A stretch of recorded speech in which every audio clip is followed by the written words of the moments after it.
เราขึ้นไปช่วงนี้เราจะใช้เวลาประมาณ5 ชั่วโมง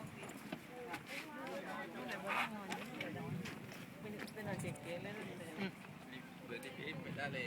ไอ้ยาเป็นอะไรเก๋ๆนะเราหนอนนักเรียนเป็นปีเอามาเขาก็แลกกันไอ้เกินนั้นเลยเกินตานั้นเลยยับลังยังคิดผ่าราไปส่งไป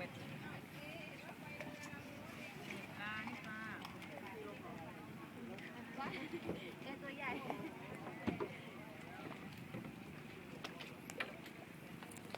รวบรวมอ่ะ